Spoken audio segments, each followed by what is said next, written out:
Well, I had an out-of-body experience between the summer of 16 and 17 that changed my whole life. Hey y'all, hello friends and family, we are back. And this is something that's like kind of a special episode of A Day in the Life because I have my mom here. This is my mom. Hi. Talking to your parents is mad insightful. You're 63, right? Right. Right, 63, lit, iconic. All of the 61 babies drop in the comments. Let's talk about a little bit of your past, right? Like reflections on your past. Mm-hmm. What was really important to you, do you think, in every decade of life? The first 10 years was having fun and watching my parents participate in this role of man and wife and always just playing house, cooking on my Easy Bake Oven. No, my Susie Homemaker oven. Let's get it straight. And I had a washer and dryer. Oh, here's a picture of us. This is good. Yeah, see, and I'm playing with the teacups. So cute. And this is Dana, my sister, and my other sister, Marshall. And this is my mom, and this is my dad up here. But anyway, we did the Carnation Milk ad in 1963. And the cover was Nat King Cole and his family, so you can look it up maybe in the archives. But in any event, so the first 10 years was fun and all of that. From 10 to 20, big, huge transitions. You're getting out of elementary school, you're going to middle school. We didn't have middle school, we had junior high, I guess. I wish that I had just concentrated more on my dance like I did. And what dance did you do, just for everyone that doesn't know? I did classical ballet at Peabody Conservatory for 14 years, and I loved it to death. But anyway, and then I would say after you get out of high school, everything changed. Well, I had an out-of-body experience between the summer of 16 and 17 that changed my whole life. Changed my whole life completely. I was a completely different person. Mind you, I've never heard about this. Would you like to elaborate on this, please? Wow. I was 16 and I had an out-of-body experience with my friend Donna Adrian, who's a designer now. It was the summer that I turned 16 and I was gonna go into my senior year. And it completely changed my life. I didn't even go back to high school. I didn't feel like I could. And Daddy was administrator at CCB. He was the director of continuing ed, and he arranged it where I could take my GED. In 3 months, I took it and had my high school diploma, and my major was theology, and my minor was philosophy, because I was gonna be a minister. Because my whole life was different. I needed to be somewhere else. At least I thought I did. So then, after studying religion, that whole year, I realized that I was not religious. So you studied I took comparative religion, and I said, well, it's things in every religion I think are great, and then there's things I don't agree with. Right. Why do I have to choose? So what am I going to be, the minister of the church of what's happening now? And I didn't really see a category for that. Yeah. So then I decided that I wasn't going to be I wasn't religious. Okay. And so then I decided, at that time I was working at the harbor. Okay. I had a steady boyfriend who was just really good to me. Really, really good to me. Probably looking back, one of the best I had.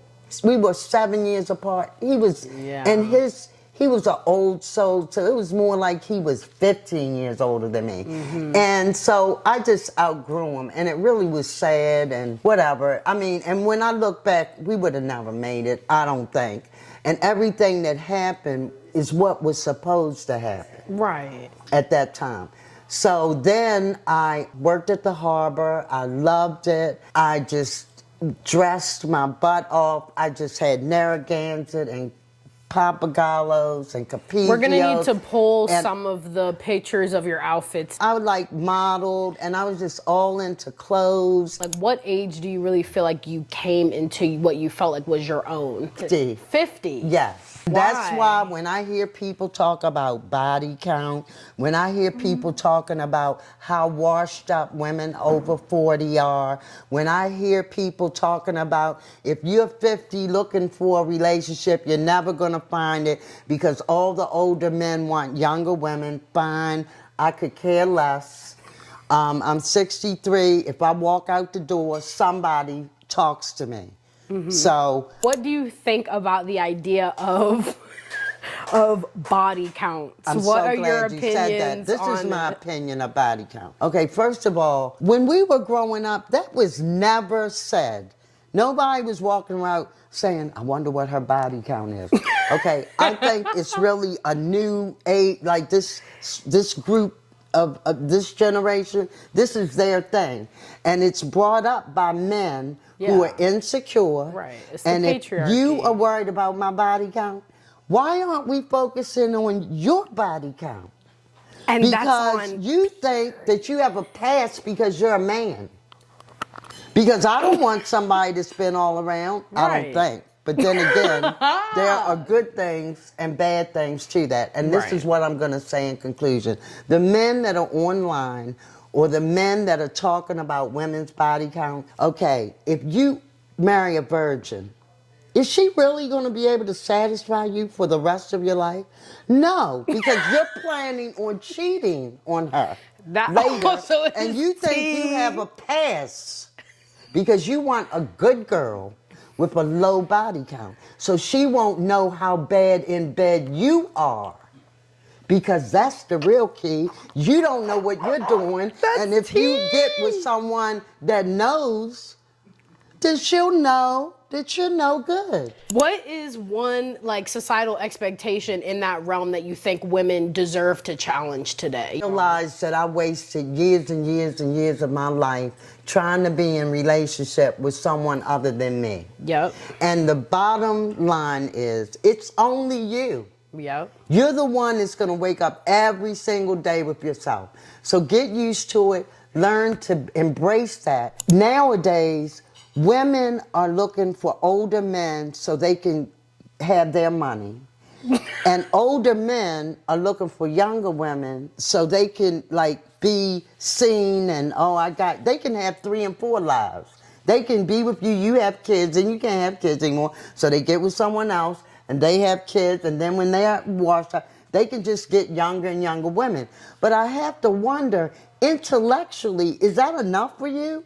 Because if that is what you're about, you're definitely not for me. Well, something that like I have even talked to my friends about that I think is interesting is the idea of if, for example, a man you're over 30 or you're whatever it is, and you're looking at 18, 19, 20, 21, 22-year-olds, like what does that say about where you are at mentally, emotionally? Yeah. Very, very few people have really good marriages, Dana and Gregory being one. Okay? And that's a blessing. And I know a few other people. But that's rare. Yeah. Because men today are not the men. You want this person to give up who they are. To be your wife and wash your clothes and have your kids. In my opinion, stay single and do what you want to do. You can be an anxious avoidant where you are anxious.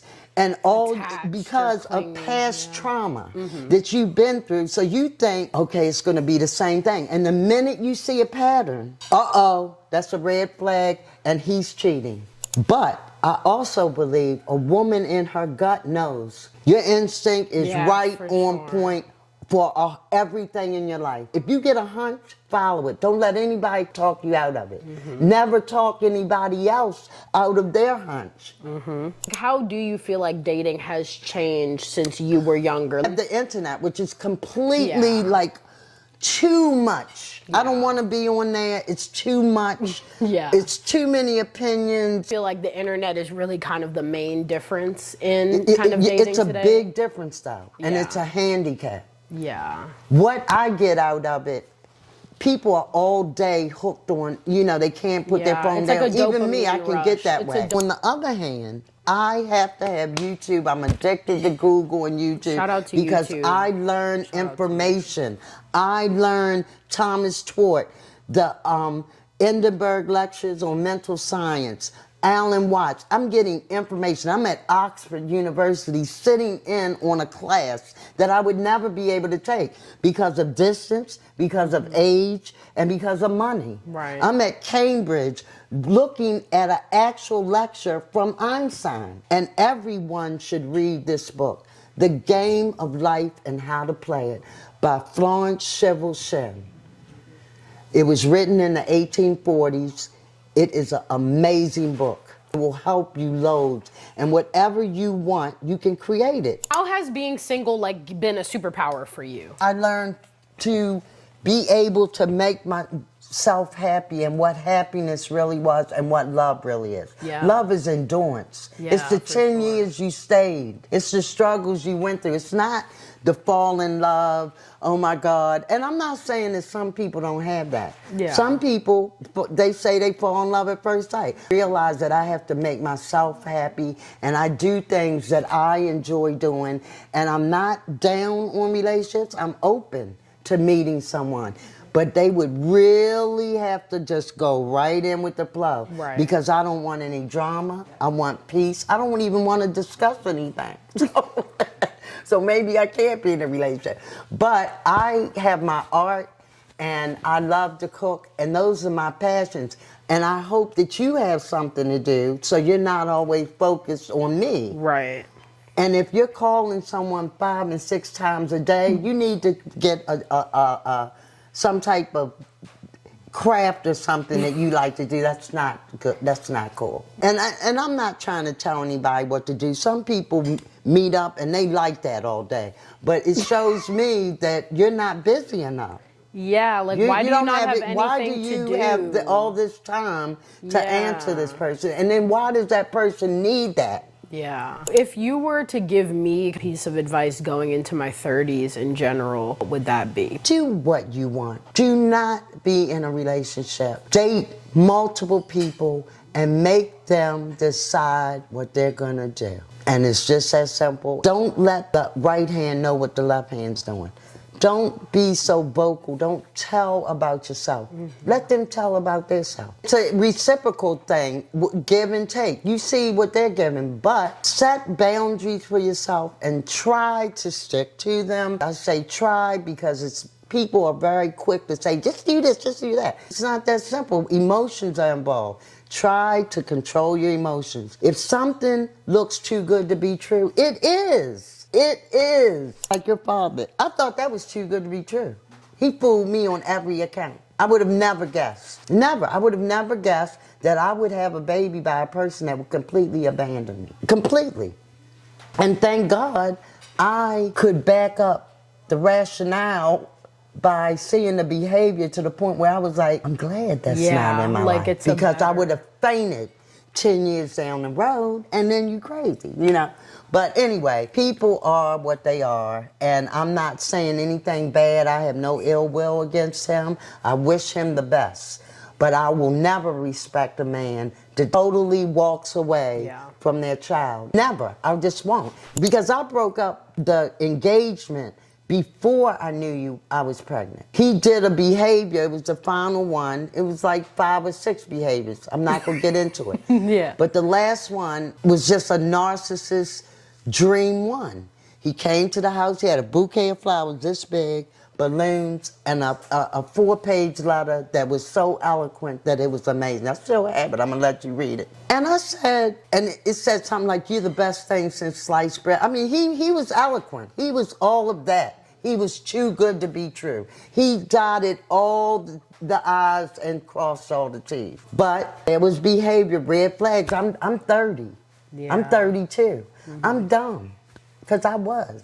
At 32, I was so, oh my God. When I look back, I just missed so much stuff. And I never thought someone would lie to me, you know, because I just believe that you grow up, you meet someone, and you get married, and you live happily ever after. People are you have act kids. normal. And yeah, and people say, oh, my father wasn't there, my mother wasn't. I'm in the same boat you had. What's my excuse? I had both of my parents. They told me they loved me. They showed me they loved me. We didn't have a problem with communicating. So why was I didn't love myself? Why was I, you know, and I can't put it all, I don't put it on any man. Those were the choices I made. Right.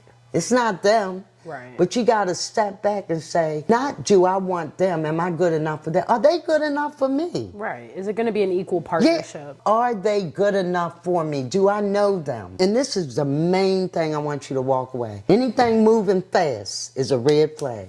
I'm telling you. And when Very you see real. that, Yeah. if they really like you, they'll wait forever. If they really, really like you. And then there's some people that'll wait forever and they don't like you. It's a conquest. Do not let them come over the first day and have a movie and don't go to their house. Right. Don't Yeah. be so quick to think that you're not getting something for nothing. Yeah, that's Very, true. very rarely are you going to find someone that will truly give you something and literally not want anything in return. And thank God I have friends like that. I really do. And my sister's like that. My family was like that. But it's really from the heart. That's what I learned at 60. Be quiet. Be unbothered.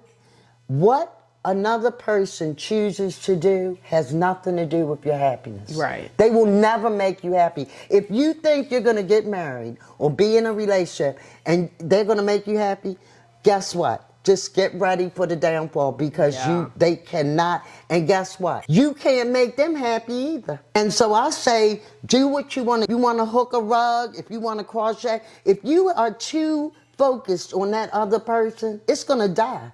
And also, if you think you're going to lose them, I swear, I promise you, you will. If you think he's going to cheat, he will. It's a self-fulfilled prophecy. And your actions are going to create that. I was 14, a guy gave me this expensive sweater for Christmas. And when Daddy saw it, he said, you're going to give that back. And I said, why? He said, it's inappropriate. And I said, inappropriate? He said, that you have just started dating that guy. That sweater, he can get you a little ID bracelet, he can get you a little necklace or a locket, but that's inappropriate. And if you want that sweater, Avis, you work and you get the sweater for yourself. And he told me, you want a doctor, you want a lawyer, be a doctor. Don't think you have to marry someone and they're the lawyer. You haven't been married, but what is something that you would say is a piece of advice? Have separate bedrooms. You'll stay married. That's longer. really tea. That is real Key. tea. I'll come and spend the night in your room, but if you want your socks to lay in the middle of the floor and you want to have drawers that nobody goes in, because I'm not going to touch none of this stuff. Because at night, I might want to paint. I might want to put a puzzle together. I have to have my light and my TV on. What do you think has been a recurring lesson that has woven through your life? My picker is broke. It means that I needed to fix my ability to pick mates. Okay. And I would pick wrong. They're not wrong. They No, didn't of do course. anything I didn't let them do. See? And this is why we can't have good things here, because